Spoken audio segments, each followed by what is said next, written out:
My name is Brigitte Taylor, 34 years old, and until last month, I was just another overlooked strategy executive at TechForge.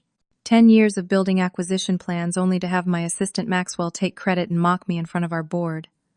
Too bad none of your ideas made the strategic plan, he said with that smirk. The CEO laughed.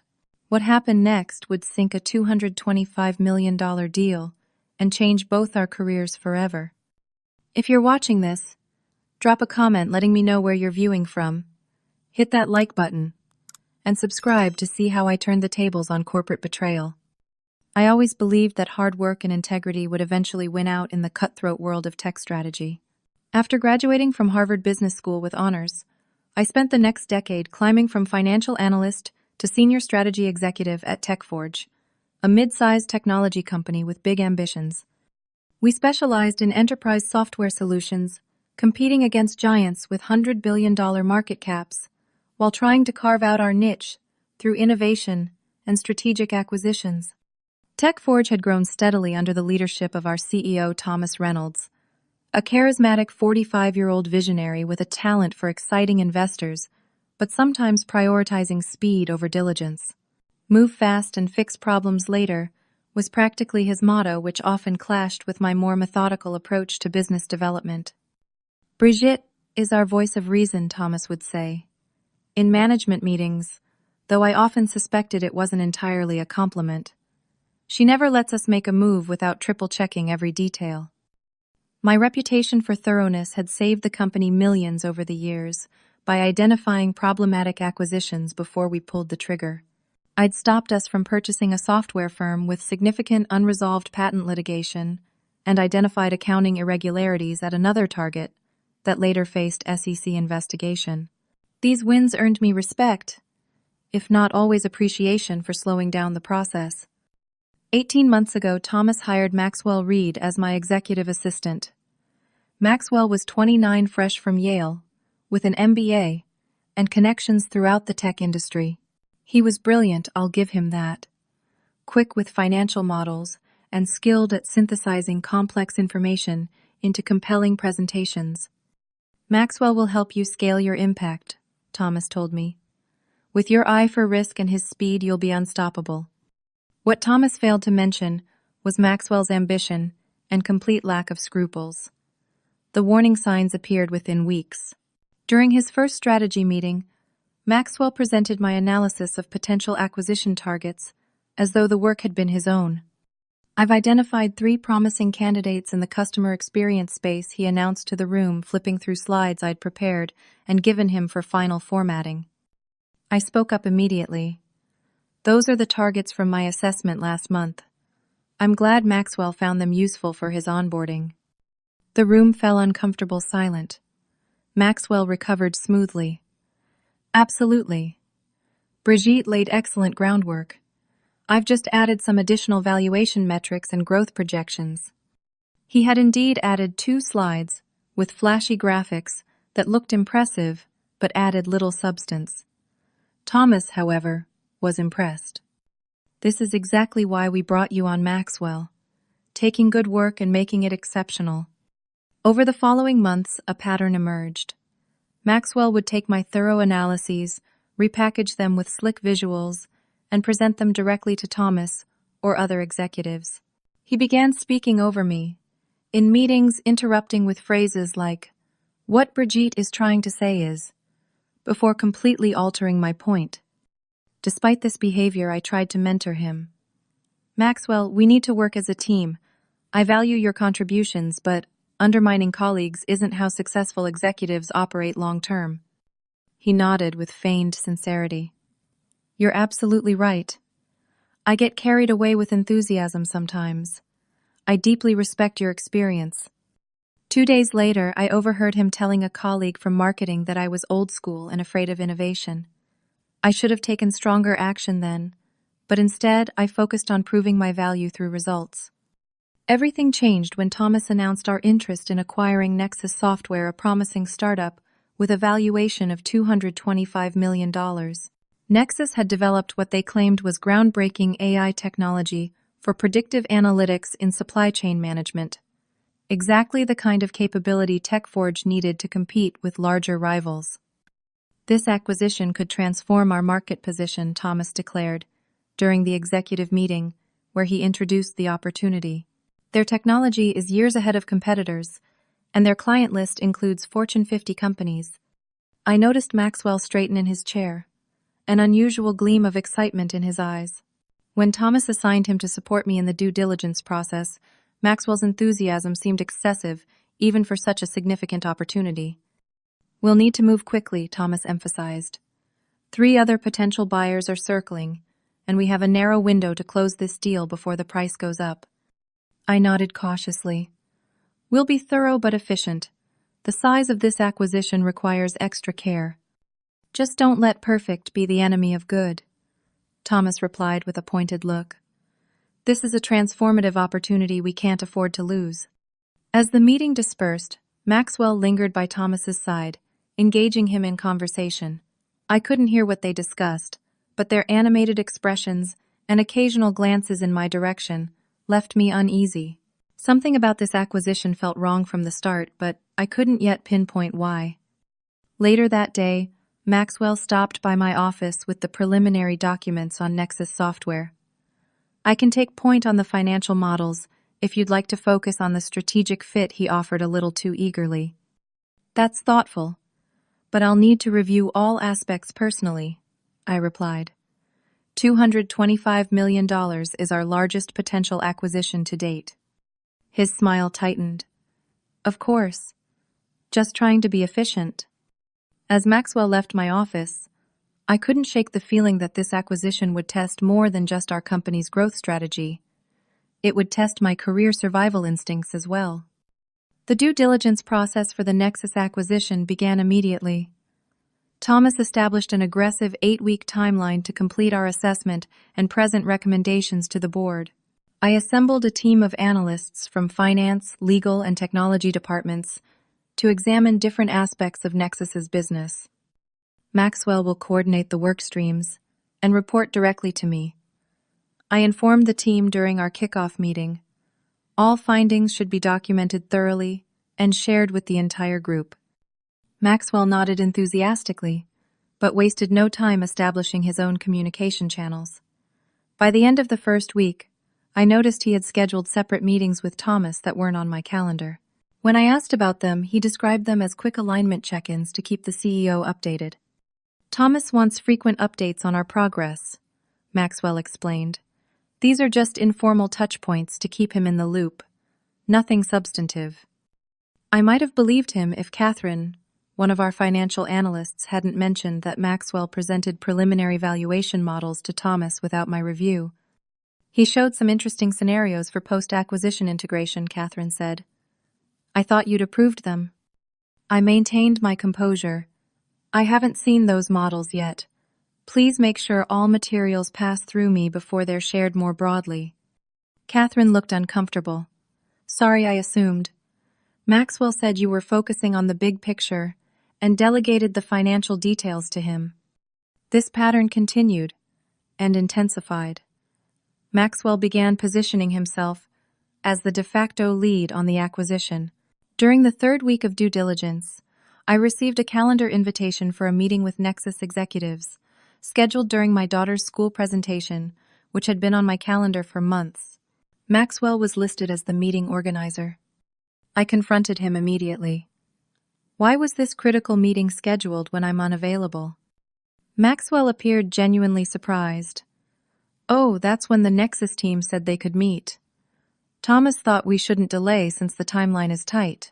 I assumed you'd reschedule your personal commitment. This isn't how we operate, Maxwell. Coordinating our team means working with everyone's schedule, especially for key meetings. He nodded contritely. You're absolutely right. My mistake. Should I try to reschedule with Nexus? No, I'll adjust my personal plans, I replied, knowing that Maxwell had deliberately put me in an impossible position. But going forward, consult me before confirming key meetings. I canceled my attendance at my daughter's presentation, something I still regret. Maxwell attended the meeting with Nexus, alongside Thomas, and I received only a cursory summary afterward. As the due diligence progressed, I began noticing inconsistencies in Nexus's financial reports. Their claimed revenue growth of 70% year over year seemed impressive, but the customer contracts I reviewed didn't support those numbers. Several major clients listed in their marketing materials had signed only preliminary agreements rather than full contracts. I raised these concerns during our team meeting. We need to reconcile these discrepancies before proceeding. The revenue projections seem inflated based on actual signed contracts. Maxwell immediately pushed back. These are standard practices for high-growth startups. They include committed, but not yet signed deals in their projections. All the major analysts covering this space use similar methodologies. Standard practice doesn't make it accurate, I countered. Our valuation needs to be based on actual results and signed contracts. Thomas, who had unexpectedly joined our meeting, sided with Maxwell. Brigitte, this is why we sometimes struggle to close deals. You're applying established company metrics to a disruptive startup. I stood my ground. Due diligence exists precisely to verify claims before we spend millions of stockholder dollars. Thomas sighed. Continue your verification, but don't lose sight of the strategic value here. The technology alone justifies the premium. After the meeting, I noticed Maxwell increasingly excluding me from key discussions. Meetings with Nexus technical teams were scheduled without my knowledge. Documents arrived in my inbox hours before decisions needed to be made, giving me insufficient time for review. When I requested access to their source code for our technical team to evaluate, Maxwell informed me that Thomas had agreed to a more streamlined technical assessment. We've signed an updated NDA that limits our access to certain proprietary elements, Maxwell explained. Thomas felt we were being too invasive and risking the deal. My suspicions grew when I overheard Maxwell in the break room, telling colleagues that I was past my prime and too risk-averse for today's tech landscape. Brigitte's brilliant, but she's from a different era, he told Amanda, from legal. She doesn't understand how modern tech acquisitions work. Despite these obstacles, I continued my meticulous research. Working late one evening, I discovered that Nexus had been involved in a previously undisclosed patent dispute with a competitor named Vertex Systems. The case had been settled confidentially, but court records indicated it involved core elements of their AI technology. Further investigation revealed potentially serious problems with Nexus's intellectual property claims. Their groundbreaking AI algorithms bore striking similarities to research published by a university laboratory 2 years earlier. Yet their patent applications made no reference to this prior art. I documented these findings carefully and attempted to discuss them with Maxwell the next morning. We need to conduct a deeper IP review before proceeding, I insisted. There are serious questions about the originality of their technology. Maxwell dismissed my concerns. Those similarities are coincidental. Their engineering team developed their algorithms independently. Thomas has already discussed this with their CTO. When did that discussion happen, I asked. Last week. He's satisfied with their explanation. I was being systematically sidelined from the very process I was supposed to lead. That afternoon, I requested a private meeting with Thomas to share my concerns directly. Maxwell says you're fixating on theoretical risks, instead of the opportunity, Thomas said before I could even present my findings. We can't afford analysis paralysis on this deal. It's not theoretical if their core technology infringes on existing IP, I replied. We could be buying ourselves a lawsuit and worthless technology. Thomas leaned back in his chair. Brigitte, I've always valued your caution, but sometimes your perfectionism gets in the way of progress. Every acquisition has risks. Our job is to manage them, not avoid them entirely. I realized then that Maxwell had been poisoning my relationship with Thomas for weeks, positioning himself as the forward-thinking executor and me as the obstacle to progress. As I left Thomas's office, the weight of what was happening became clear. I was being pushed out of a process I should be leading, and a potentially disastrous acquisition was moving forward without proper scrutiny. That night I stayed until 11, combing through every document we had on Nexus. My concerns weren't just valid, They were potentially company-saving. But would anyone listen before it was too late? 5 weeks into the due diligence process, Maxwell scheduled a company-wide presentation to share the strategic plan for the Nexus acquisition. I was stunned to receive the invitation. As head of strategy, I should have been developing this plan, not learning about it alongside everyone else. I immediately called Maxwell. Why am I just hearing about this strategic plan presentation now? Oh, Thomas asked me to pull it together last week, Maxwell replied casually.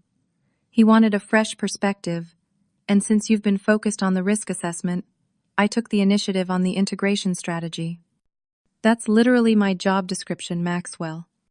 I know, but Thomas thought. Well, maybe you should talk to him directly. When I confronted Thomas, he was dismissive. Brigitte, you've been raising red flags at every turn. We needed someone to focus on how this acquisition will work, not just why it might fail. My concerns are substantive, I insisted.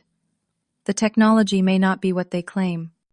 Maxwell reviewed their tech with our CTO, and they're confident. Your risk assessment will be incorporated in the final recommendation, but we need to keep moving forward. The presentation was scheduled for the following day, giving me no time to properly review the materials or prepare a response. As I sat in the conference room, alongside 50 colleagues from across the company, Maxwell took the stage with a confidence that bordered on arrogance. Today, I'm excited to share our strategic vision for integrating Nexus software, he began, standing beside Thomas. This acquisition represents the future of TechForge and will accelerate our growth trajectory significantly. For the next 40 minutes, Maxwell presented a comprehensive plan covering everything from technical integration to market positioning. The slides were polished, the financial projections ambitious. He had clearly been working on this for weeks, all while I was being fed the narrative that no decisions had been made. By combining Nexus's predictive AI with our existing platform, Maxwell continued, we project revenue synergies of $70 million in the first year alone. When he opened the floor for questions, I raised my hand. These projections assume the technology performs as advertised and that there are no intellectual property issues. Our technical and legal review isn't complete yet. Maxwell smiled thinly. We've conducted sufficient technical validation to be confident in these projections. The remaining due diligence is just crossing T's and dotting I's. Several colleagues glanced uncomfortably in my direction. They knew this acquisition fell under my purview, yet Maxwell was clearly positioning himself as the authority. After the meeting, Thomas pulled me aside. Maxwell knocked that out of the park. Didn't he? The executive team is fully on board now. Thomas, we're rushing this deal without adequate scrutiny, I warned. There are serious red flags about their technology and financials. He sighed. Brigitte, sometimes you need to trust your team. Maxwell has done exceptional work here. He's not doing due diligence. He's selling a narrative. Well, it's a compelling narrative that our board and investors will appreciate. The final presentation to the board is in 3 weeks. I want you both there, but we're proceeding with this acquisition. That evening, I received an email that had been accidentally forwarded to me, a conversation between Maxwell and Thomas discussing board preparation that I should have been included in from the start. As I scrolled through the email chain, a particular exchange caught my attention. From Maxwell to Thomas.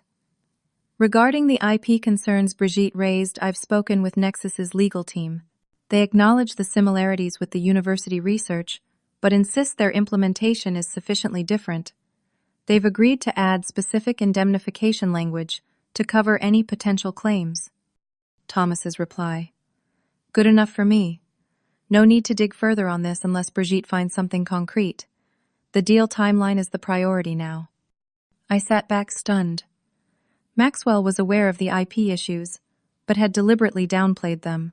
Worse, he had discussed them with Thomas behind my back, positioning the concern as minor when it could potentially invalidate the entire value proposition of the acquisition. The next morning, I contacted Amanda Thompson in our legal department, someone I had worked with for years and trusted implicitly. Amanda, I need your confidential assessment of something I said. closing my office door. There are IP concerns with the Nexus acquisition that I don't believe are being properly addressed.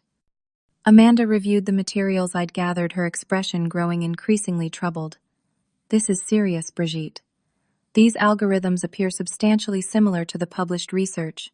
If Nexus didn't properly license or develop this independently, with significant modifications, we could be looking at major infringement issues. That's what I thought. But Maxwell has convinced Thomas it's a minor concern that can be addressed with indemnification language. Indemnification only works if the company has the assets to back it up, Amanda pointed out. If Nexus's core technology is compromised, their entire valuation collapses. No indemnification clause would adequately protect us. What would you recommend? Amanda thought carefully. You need independent technical verification from experts who haven't been influenced by Maxwell or the deal momentum. And you need to understand why this is being pushed through despite these concerns. I faced an ethical dilemma. Speaking up more forcefully could cost me my job if Thomas had already committed emotionally and professionally to the deal. Staying silent could mean watching the company make a catastrophic $225 million mistake.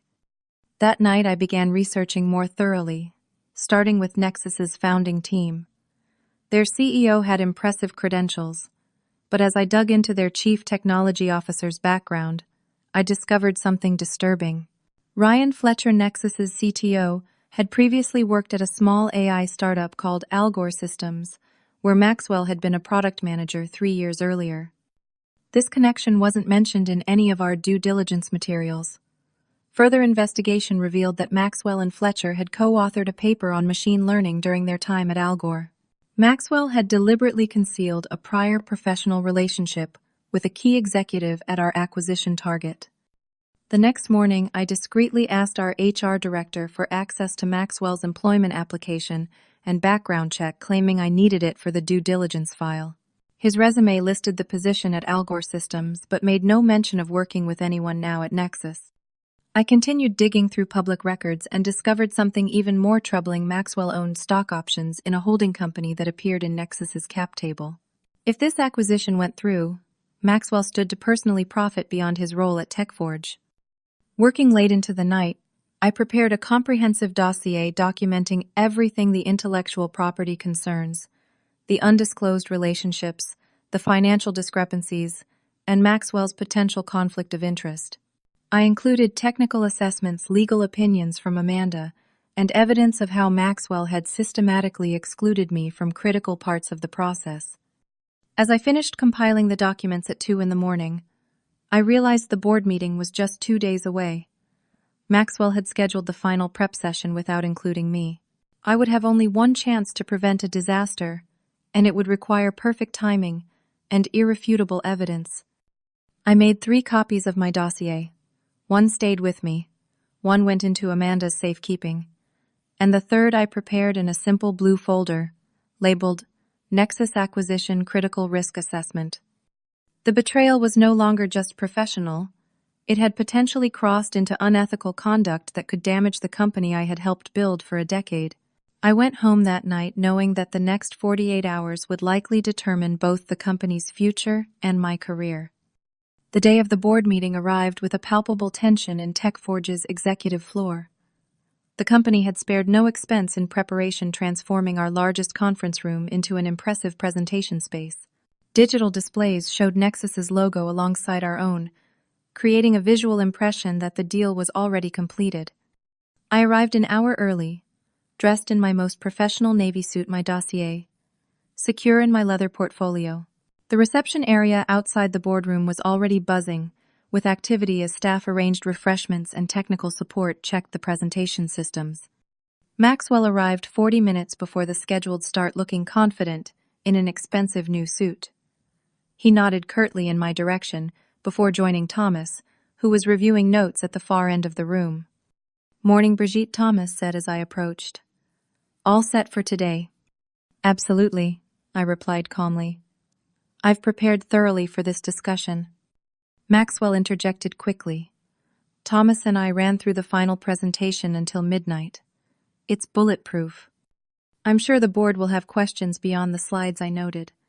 Thomas patted Maxwell's shoulder. That's why we have this guy. He knows this deal inside and out. Board members began arriving 15 minutes before the scheduled start. I made a point of personally greeting each one, especially Eleanor Phillips, our lead investor.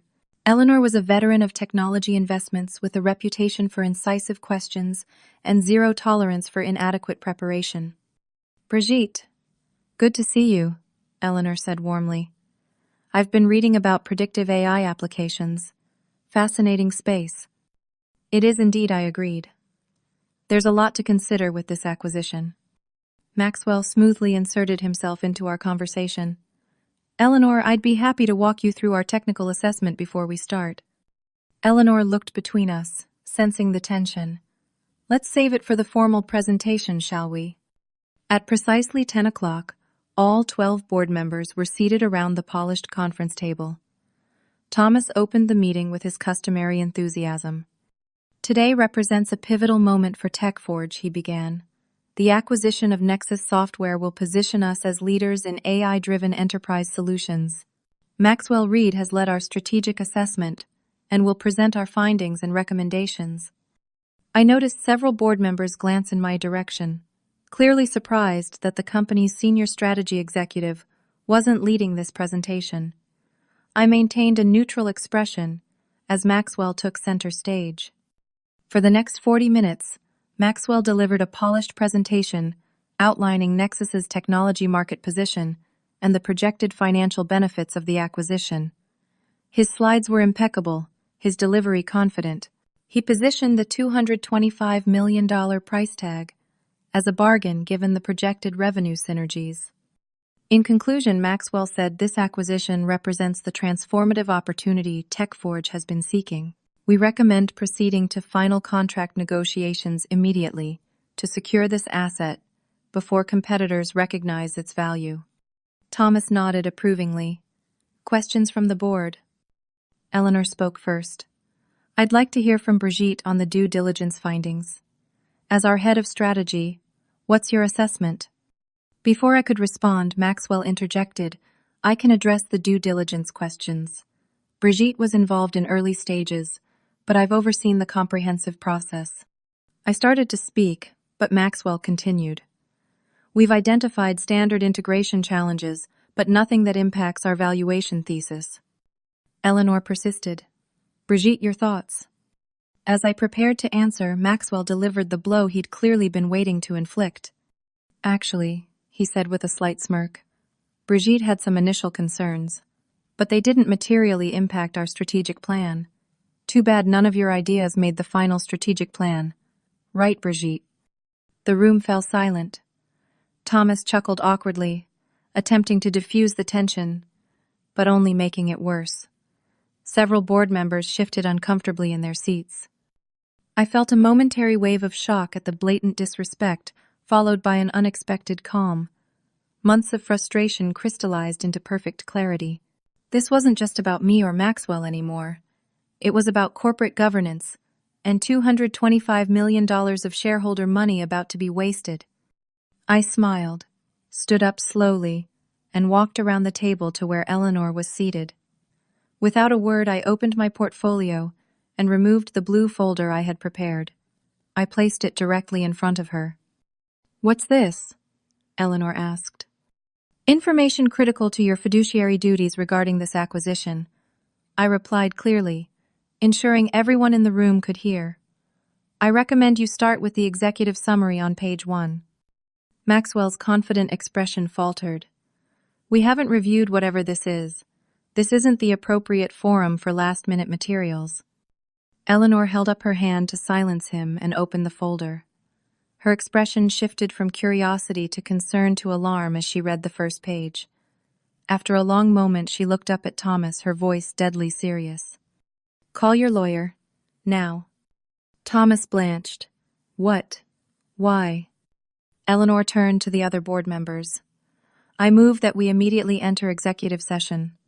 All management except Brigitte should leave the room, and we need our general counsel here immediately. The board's lead director quickly seconded the motion. Thomas looked bewildered, while Maxwell's face had drained of color. This is completely inappropriate, Maxwell protested. You can't make decisions based on unvetted information deliberately withheld from the management team. Eleanor fixed him with a steely gaze. Mr. Reed, the board will determine what's appropriate. Please leave the room immediately. As Maxwell and Thomas exited, followed by other executives, I remained standing beside Eleanor. The room hummed with tense murmurs as board members passed around the first page of my dossier. Brigitte, Eleanor said quietly, you realize the seriousness of what you've presented. I do, I answered. That's precisely why I brought it directly to the board. The integrity of our acquisition process has been compromised. The company's general counsel, Robert Jennings, arrived within minutes looking concerned. Eleanor handed him the folder. Robert, we need your immediate assessment of this information. For the next 2 hours, I presented my findings to the board. I walked them through the intellectual property concerns, showing how Nexus's core technology appeared to be derived from university research without proper attribution or licensing. Their patents likely wouldn't withstand challenge, I explained. The similarities are too substantial to be coincidental. I then revealed Maxwell's undisclosed prior relationship with Nexus's CTO and his financial interest in the transaction. Maxwell owned options in this holding company, I said, pointing to the relevant documents, which would be converted to cash in this acquisition. He has a personal financial stake he never disclosed. Robert confirmed the severity of the issues. If accurate, these represent material concerns that should have been disclosed during due diligence. The IP issues alone could invalidate much of Nexus's claimed value. Eleanor turned to me. Why didn't you bring these concerns through normal channels? I attempted to, I replied. As documented on pages 20 through 25, my concerns were repeatedly dismissed or sidelined. Maxwell controlled information flow to Thomas and presented an incomplete picture to management.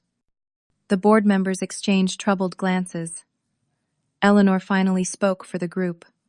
We need to suspend this acquisition process immediately pending an independent investigation. Robert, please inform Thomas and prepare for potential legal action against Nexus for material misrepresentation.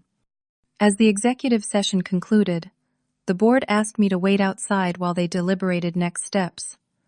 Through the glass walls, I could see Maxwell arguing animatedly with Thomas in a nearby office. When Thomas noticed me standing in the hallway, his expression was a mix of anger and confusion. After 30 minutes, Eleanor emerged from the boardroom. Brigitte, the board would like you to join us again. Inside, the atmosphere had shifted dramatically. The lead director addressed me directly. Brigitte, we want to thank you for your courage in bringing these matters to our attention.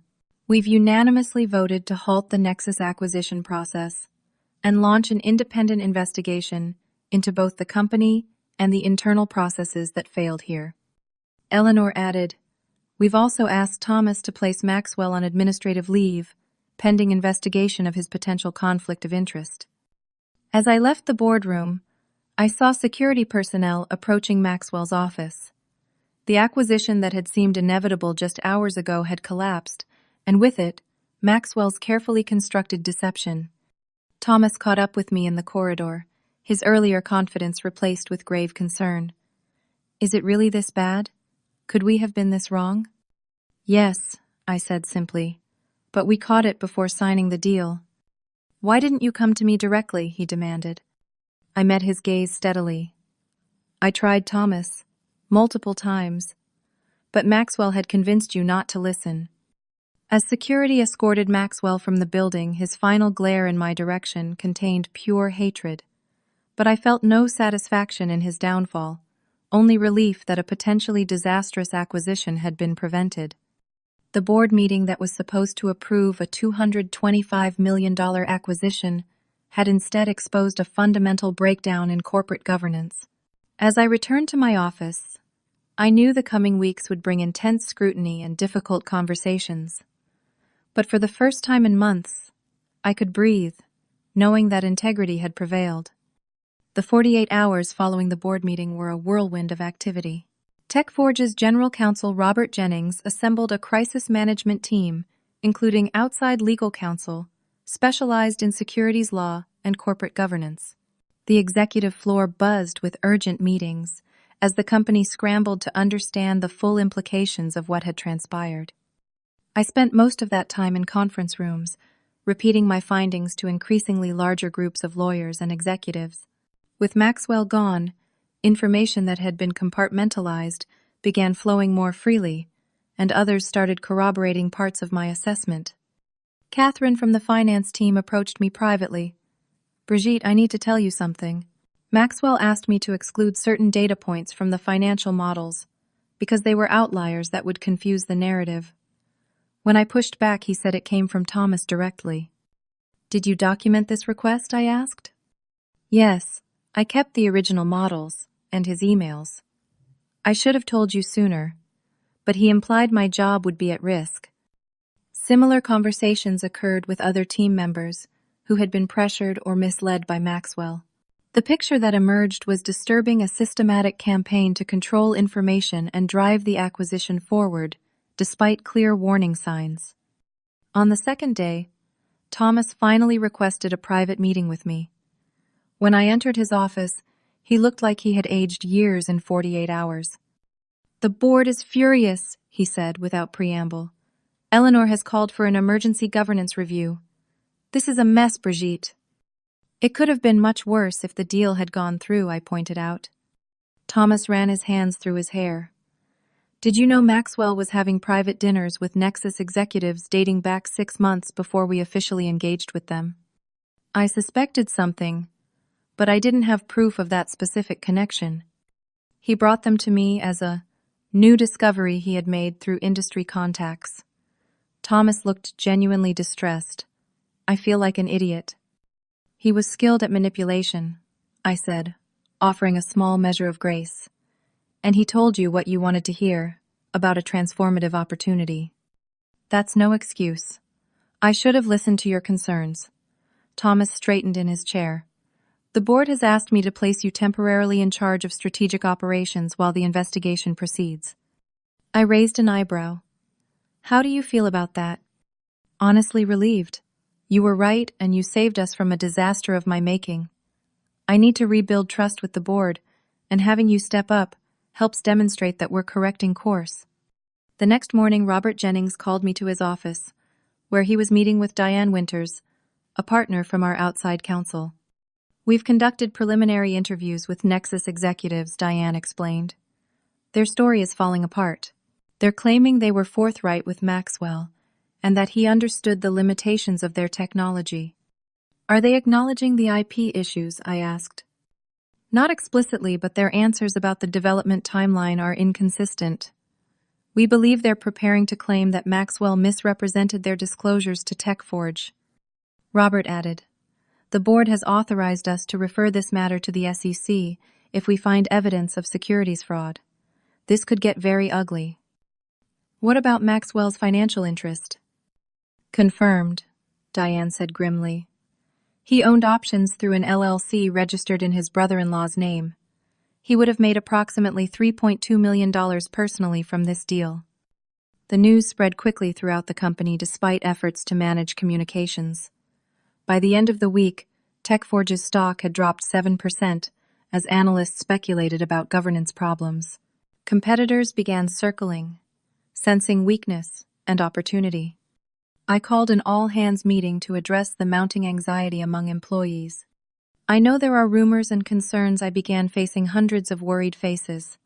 "I want to be as transparent as possible while respecting the ongoing investigation. Yes, we discovered serious issues with the Nexus acquisition that caused us to halt the process. Yes, this revealed procedural failures that we're addressing.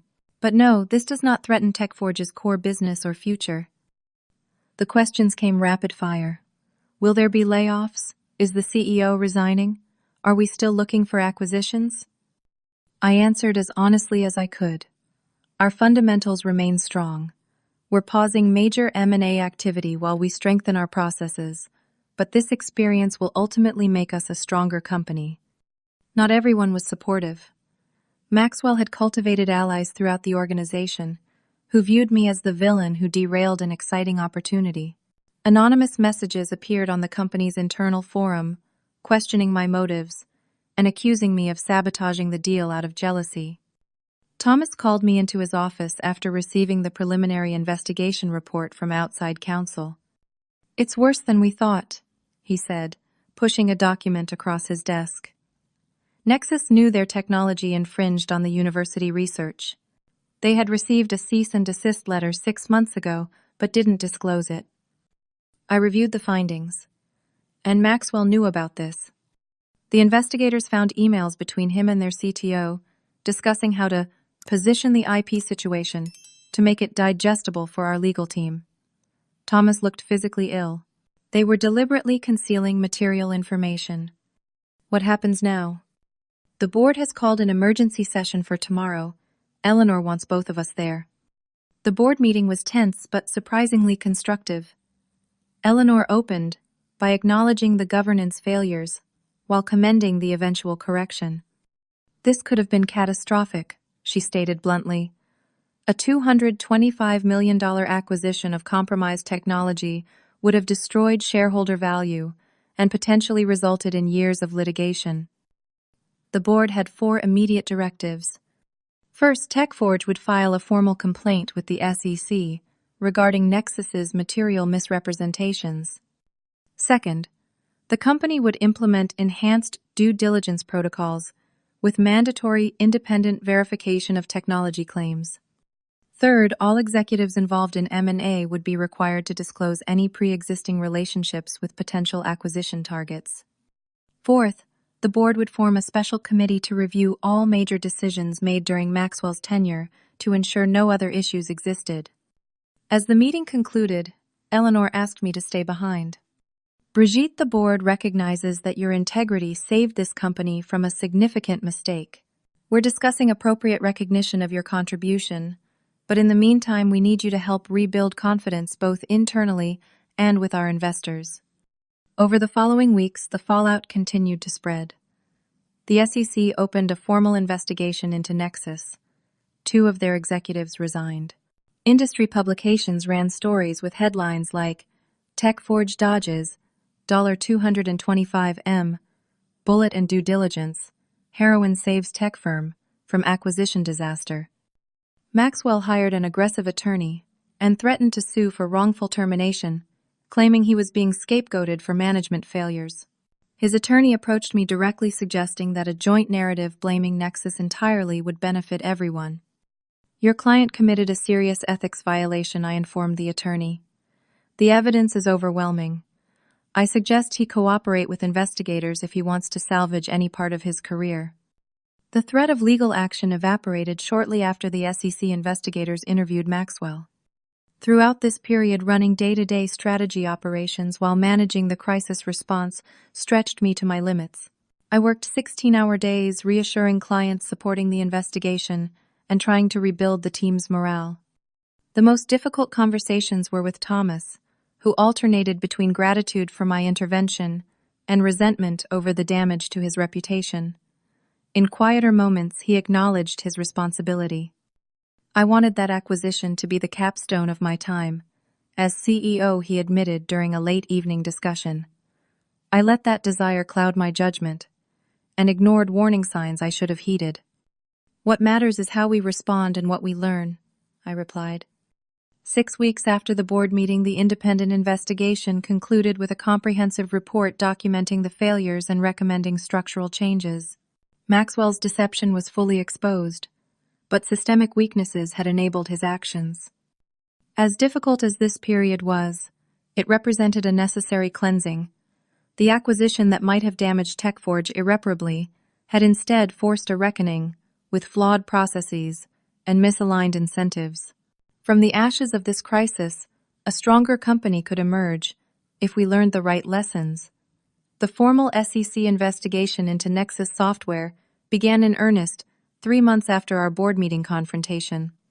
Federal investigators conducted extensive interviews with TechForge executives, including 6 separate sessions with me, where I walked them through every document in my dossier. "You maintained remarkably detailed records," noted investigator Sarah Levinson during our final session. "Most people in your position wouldn't have documented things this thoroughly." When you've worked in corporate strategy, as long as I have you learn that memories conveniently shift to align with outcomes, I replied. Documentation is protection. The investigation revealed a disturbing pattern that extended beyond what even I had discovered. Maxwell's relationship with Nexus wasn't merely a prior professional connection. He had actively helped them position their company for acquisition while employed at TechForge. Text messages recovered from Nexus executives' phones showed Maxwell advising them on how to present their technology to appeal specifically to Thomas's vision for the company. He had essentially been working both sides of the transaction, helping Nexus tailor their pitch while simultaneously controlling the due diligence process at TechForge. Most damning was evidence that Maxwell had received a $50,000 consulting fee from a venture capital firm with significant investment in Nexus 3 weeks before bringing the acquisition opportunity to Thomas. This payment had been concealed through a shell company registered in his brother-in-law's name. Within TechForge, I was temporarily overseeing all strategic operations, a role that became increasingly permanent as the months passed. The company needed stability and transparency after the near disaster, and my detailed knowledge of our business made me the natural choice to guide the recovery process. My first priority was rebuilding our acquisition evaluation process from the ground up. I assembled a cross-functional team including Amanda, from legal Catherine, from finance and senior representatives from technology and operations. We need a framework that prevents any single person from controlling the flow of information, I explained during our kickoff meeting. Compartmentalization nearly cost us everything. We developed a new protocol requiring independent technical assessment of all technology claims, mandatory disclosure of any personal connections to target companies, and a separate risk assessment track that reported directly to the PACE Board's Audit Committee. Thomas supported these changes publicly, though I sensed his discomfort with the implicit criticism of his previous oversight. Our working relationship had fundamentally changed. He now deferred to me on strategic matters in a way that sometimes felt like overcompensation for his previous dismissal of my concerns. The board wants us to look at potential acquisitions again, Thomas told me 4 months after the Nexus incident, but smaller targets with rock-solid technology we can verify. I've identified 3 possibilities in the data analytics space, I replied, all profitable, all with technology patents that have withstood challenges. Thomas nodded. I trust your judgment, Brigitte. Just keep me informed. The shift in our dynamic was noticed throughout the organization. Some of Maxwell's former allies resented my increased influence and the stricter controls I had implemented. Anonymous complaints appeared in our suggestion system, claiming the company had become paralyzed by process and unable to move quickly on opportunities. I addressed these concerns directly in a company town hall. Thoroughness is not the enemy of speed, I told the assembled employees. The Nexus situation didn't happen because we were too careful. It happened because we weren't careful enough in the right ways. Not everyone was convinced, but many employees who had felt sidelined or pressured under Maxwell's influence began to emerge and contribute more actively. Catherine, who had provided crucial financial evidence during the investigation, stepped into a leadership role in our corporate development team. Working with you has shown me what real mentorship looks like, she told me. After successfully leading her first acquisition assessment, Maxwell made me feel like I had to choose between my integrity and my career. You've demonstrated that the two are inseparable. 5 months after the board meeting, the SEC announced formal charges against Nexus's CEO and CTO for securities fraud, citing material misrepresentations about the company's technology and intellectual property. Maxwell wasn't named in the initial charges, but the investigation into his role continued. Thomas called me to his office after the news broke. The board is meeting next week to discuss leadership succession, he said, without preamble. Eleanor believes we need a clean break from this period. Are they asking for your resignation? I asked carefully. Not explicitly, but the suggestion is clear that my judgment has been called into question. He looked out his window at the Seattle skyline. 9 years as CEO, and this is how it ends. You built this company from $50 million to nearly $1 billion in valuation, I reminded him. One mistake, however, Significant doesn't erase that legacy. Thomas turned back to me. The board wants to know if you would consider the role of Chief Strategy Officer, reporting directly to whoever succeeds me as CEO. They believe elevating you would send the right message about our commitment to integrity in our processes. The offer was simultaneously validating and uncomfortable. I had earned this recognition through my actions, but it came at the cost of Thomas's position, a man who, despite his mistakes, had given me opportunities throughout my career. I would need to think about it, I replied honestly. My loyalty to this company includes loyalty to you, Thomas. Don't conflate the two, he said with unexpected grace. TechForge needs strong ethical leadership moving forward. I made a serious error in judgment that nearly cost us everything. The company deserves better. 2 weeks later, Thomas announced his resignation effective in 3 months to ensure a smooth transition. The board appointed Jennifer Reeves, our well-respected COO, as interim CEO, while conducting an external search for a permanent replacement. As promised, I was named Chief Strategy Officer with expanded responsibilities, including oversight of all acquisitions and strategic partnerships. In my first presentation to the board in this new role, I outlined a revised growth strategy focused on smaller, verifiable technology acquisitions rather than betting everything on a single transformative deal. This approach reduces risk while still delivering meaningful growth, I explained. And most importantly, it plays to our strengths in integration and customer expansion. Eleanor and the other board members unanimously approved the strategy. This is exactly the kind of thoughtful, realistic approach we need, Eleanor commented. Sometimes the best strategies aren't the flashiest ones. 7 months after the board meeting confrontation, we completed our first acquisition under the new protocol, a $38 million purchase of DataViz Analytics, a profitable company with patented visualization technology that complemented our existing products. The due diligence process was exhaustive but efficient, with multiple independent verifications of the technology claims and financial projections. When we announced the acquisition, analysts praised it as disciplined and strategic, a far cry from the excitement that had surrounded the proposed Nexus deal, but a solid step in rebuilding market confidence. Maxwell, meanwhile, had become a cautionary tale in the industry. The SEC ultimately declined to file criminal charges, but issued a lifetime bar from serving as an officer or director of any public company. His attempt to secure another position at a competing firm failed when background checks revealed the details of the Nexus affair. The final chapter of the investigation came nearly a year after that fateful board meeting. The university whose research had been appropriated by Nexus filed patent infringement suits against the company, using evidence uncovered during our due diligence and the subsequent SEC investigation. Nexus, already struggling after the failed acquisition, and regulatory penalties filed for bankruptcy protection. As I watched these developments from my new position of leadership at TechForge, I felt no satisfaction in the downfall of those who had sought to deceive us. Instead, I focused on the lessons we had learned and the stronger company we were building as a result. Thomas, in his final address to the company before departing, summed it up best. Our greatest failures can become our greatest strengths if we have the courage to learn from them honestly. TechForge is stronger today because when integrity and ambition came into conflict, we ultimately chose integrity. That choice will serve as our foundation moving forward. The acquisition that never happened had changed everything. Not just for me personally, but for the culture and future of the company I had devoted a decade of my life to building. 6 months after my promotion to Chief Strategy Officer, TechForge announced the successful completion of our acquisition of DataViz Analytics.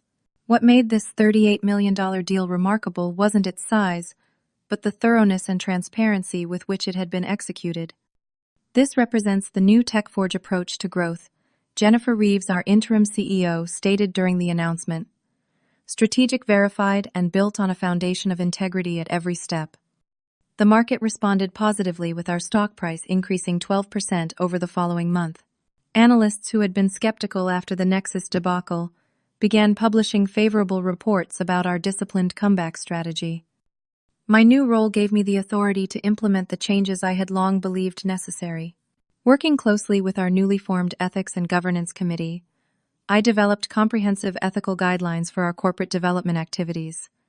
These included mandatory independent verification of all material technology, claims, transparent documentation of all decision-making processes, required disclosure of any personal or professional connections to acquisition targets, Chinese walls between assessment teams, to prevent groupthink, regular reporting to the board's audit committee throughout the due diligence process. We're creating a model that other companies will eventually adopt, I told my team during our quarterly strategy session, not because it's mandated, but because it produces better results. Building a new team proved both challenging and rewarding. Some executives who had thrived in the previous environment chose to leave uncomfortable with the heightened transparency and accountability. I viewed these departures as necessary for cultural transformation.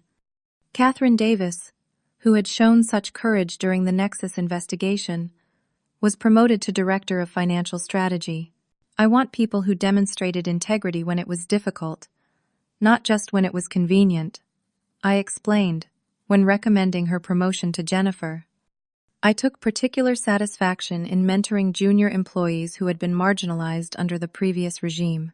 Sarah Jenkins, a promising analyst who Maxwell had repeatedly sidelined, blossomed when given meaningful responsibilities. You know what the difference is, Sarah told me after successfully leading a competitive analysis project. You actually listen.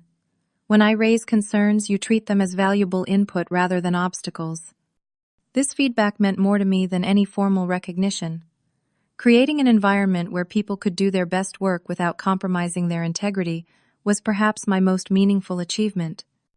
The personal cost of the previous year had been substantial. The stress and isolation of standing alone against momentum had taken a toll on my health and relationships.